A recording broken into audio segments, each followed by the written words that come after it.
Good morning વિદ્યાર્થી મિત્રો. Hello વિદ્યાર્થી મિત્રો, આજનો વિષય છે ગણિત ચેપ્ટર નંબર 9 મારો મજાનો દિવસ. વિદ્યાર્થી મિત્રો, આપણે આગળના લેક્ચરમાં તહેવારોનું નામ અને તે તહેવાર કયા મહિનામાં આવે છે તે ભણી ગયા. હવે આપણે પેજ નંબર 72 ભણીશું. વિદ્યાર્થી મિત્રો, અહીં સૂચના આપેલી છે કે કોઈ પણ એક તહેવારનું દ્રશ્ય અહીં દોરો. દ્રશ્ય એટલે કે ચિત્ર તે આપણે અહીં દોરવાનું છે. આપણે લઈએ અહીં દિવાળીનો તહેવાર. તો દિવાળીના તહેવારમાં આપણે રંગોળી કરીએ છીએ.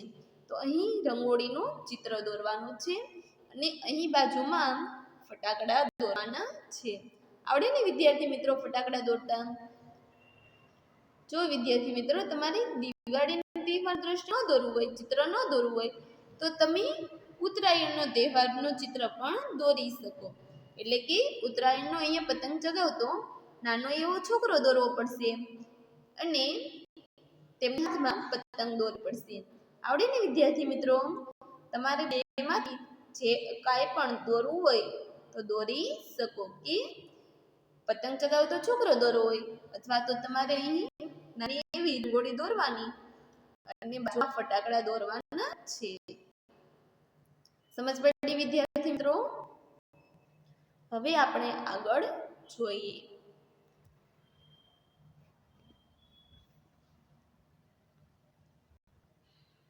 અહીં સૂચના આપેલી છે કે નીચે આપેલી યાદીમાં કેટલાક મહિનાના નામ ખૂટે છે તે મહિનાના નામ લખો.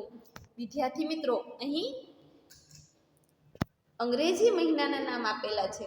આપણે આગળનું હોમવર્ક આપ્યું હતું મેં ગણિતનું, તેમાં તમે બધાએ લખ્યા હતા કે મહિનાઓના નામ. જાન્યુઆરી, ફેબ્રુઆરી, તેમના પછી કયો મહિનો આવશે તો કે માર્ચ, એપ્રિલ, મે, જૂન, જુલાઈ, ઓગસ્ટ, સપ્ટેમ્બર, ઓક્ટોબર, નવેમ્બર અને ડિસેમ્બર. તો વિદ્યાર્થી મિત્રો, અહીં મહિનાના નામ આપેલા છે પણ કેટલાક નામ ખૂટે છે, એટલે કે તે લખેલા આપ્યા નથી, ઘટે છે. તો તે અહીં આપણે લખવાના છે. વિદ્યાર્થી મિત્રો, અહીં પહેલું નામ આપેલ છે જાન્યુઆરી, પછી ફેબ્રુઆરી અને પછી ખાલી જગ્યા આપેલી છે. તો ખાલી જગ્યાની અંદર શું આવશે ફેબ્રુઆરી પછી? તો કે માર્ચ. પછી એપ્રિલ આપેલું છે તો પછી શું આવશે એપ્રિલ પછી? મે. જૂન આપેલ છે તો જૂન પછી જુલાઈ. વિદ્યાર્થી મિત્રો, જૂન અને જુલાઈ મહિનો જોવો તો જૂનમાં આમાં જો દીર્ઘાવાળો છે અને જુલાઈમાં જો રસ્વાવાળો છે. વિદ્યાર્થી મિત્રો, તમે રસ્વાવાળી અને દીર્ઘાવાળીમાં ભૂલ કરો તો પણ તમારો માર્ક્સ કપાય.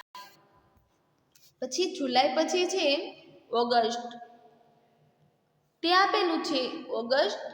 પછી સપ્ટેમ્બર, ઓક્ટોબર અને ઓક્ટોબર પછી કયો મહિનો આવશે તો કે નવેમ્બર. તો અહીં આપણે લખવું પડશે નવેમ્બર. અને નવેમ્બર પછી અહીં ડિસેમ્બર મહિનો આપેલો છે. એટલે થઈ ગયા 12 મહિનાના નામ. આ અંગ્રેજી મહિનાના નામ છે. વિદ્યાર્થી મિત્રો, તમને અંગ્રેજી મહિનાના નામ આવડી ગયા ને? આપણે હવે ગુજરાતી મહિનાના નામ એક વખત બોલીશું. બોલો. કારતક, માગસર, પોષ, મહા, ફાગણ, ચૈત્ર, વૈશાખ, જેઠ, અષાઢ, શ્રાવણ, ભાદરવો અને આસો. તે આપણે આગળ હજી શીખવાના આવશે ત્યારે આપણે પછી ફરીથી શીખીશું. ઓકે વિદ્યાર્થી મિત્રો, અંગ્રેજી મહિનાના નામ તો કમ્પ્લીટ થઈ ગયા ને? હવે આપણે અહીં આગળ જોઈએ. વિદ્યાર્થી મિત્રો, અહીં શોધવા માટે કેલેન્ડર જુઓ. અહીં સૂચના આપેલ છે કે શોધવા માટે તમે શું જોવો તો કે કેલેન્ડર. પણ આપણે તો આ અંગ્રેજી મહિનાના નામ પાકા થઈ ગયા એટલે આપણે કેલેન્ડરની જરૂર પડે નહીં. અહીં કરીને આપેલ છે કે વર્ષનો પ્રથમ મહિનો કયો છે? તો આપણે વર્ષનો પ્રથમ મહિનો જો અહીં આપેલ છે પ્રથમ મહિનો જાન્યુઆરી, તો વર્ષનો પ્રથમ મહિનો કયો આવશે? જાન્યુઆરી. તો અહીં લખવું પડશે જાન્યુઆરી. પછી તેમની નીચે બ આપેલ છે કે માર્ચ પછી કયો મહિનો આવે? વિદ્યાર્થી મિત્રો અહીં આપણે ખાલી જગ્યામાં માર્ચ લખ્યું હતું. તો માર્ચ પછી કયો મહિનો છે? એપ્રિલ. તો માર્ચ પછી કયો મહિનો આવશે? એપ્રિલ મહિનો. તો અહીં આપણે લખવું પડશે એપ્રિલ. તેમની પછીની ક છે ખાલી જગ્યા કે ઓગસ્ટ પહેલા કયો મહિનો આવે છે? અહીં ઓગસ્ટ છે, તો ઓગસ્ટ પહેલા કયો આવે? તો કે જુલાઈ આવે ને વિદ્યાર્થી મિત્રો, જુલાઈ. તો અહીં આપણે કયો લખવો પડશે? જુલાઈ. જો જૂન, જુલાઈ અને ઓગસ્ટ વચ્ચે કયો આવે? જુલાઈ મહિનો. અને વર્ષનો છેલ્લો મહિનો કયો છે? તો છેલ્લે કયો આવે? તો કે અહીં આપેલ છે ઓક્ટોબર, નવેમ્બર અને ડિસેમ્બર. તો છેલ્લે કયો મહિનો આવે છે? ડિસેમ્બર. તો અહીં આવશે છેલ્લે ડિસેમ્બર. સમજ પડી વિદ્યાર્થી મિત્રો? આપણે એક વખત ફરીથી જોઈએ તો વર્ષનો પ્રથમ મહિનો છે જાન્યુઆરી. માર્ચ પછી કયો મહિનો આવે? તો કે એપ્રિલ. ઓગસ્ટ પહેલા કયો મહિનો આવે છે? જુલાઈ. અને વર્ષનો છેલ્લો મહિનો તો કે ડિસેમ્બર. વિદ્યાર્થી મિત્રો આપણે પેજ નંબર 72 શીખી ગયા. હવે આપણે આગળ જોઈશું. વિદ્યાર્થી મિત્રો આપણે આગળનું પેજ આગળના વિડીયોમાં ભણીશું. આમાં સમજ પડી ને વિદ્યાર્થી મિત્રો? હજી એક વખત આપણે જાન્યુઆરી, ફેબ્રુઆરીના નામ એક વખત બોલીશું. બોલો તો. જાન્યુઆરી, ફેબ્રુઆરી, માર્ચ, એપ્રિલ,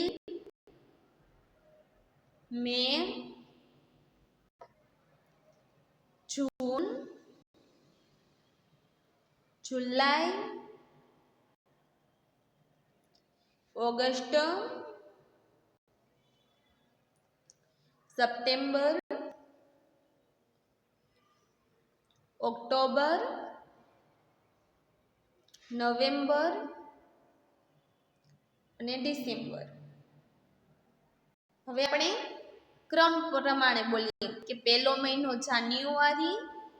તમારે પણ બોલવાનું કે પહેલો મહિનો જાન્યુઆરી, એટલે યાદ રહી જાય કે વર્ષનો પહેલો મહિનો કયો છે? તો કે જાન્યુઆરી. બીજો મહિનો ફેબ્રુઆરી, ત્રીજો મહિનો માર્ચ, ચોથો મહિનો એપ્રિલ, પાંચમો મહિનો મે, છઠ્ઠો મહિનો જૂન, સાતમો મહિનો જુલાઈ, આઠમો મહિનો ઓગસ્ટ, નવમો મહિનો સપ્ટેમ્બર, 10મો મહિનો ઓક્ટોબર, 11મો મહિનો નવેમ્બર અને 12મો મહિનો ડિસેમ્બર. એટલે કે વર્ષનો છેલ્લો મહિનો ડિસેમ્બર, પહેલો મહિનો જાન્યુઆરી. ઓકે વિદ્યાર્થી મિત્રો, હવે આગળનો વિડીયો આગળના લેક્ચરમાં.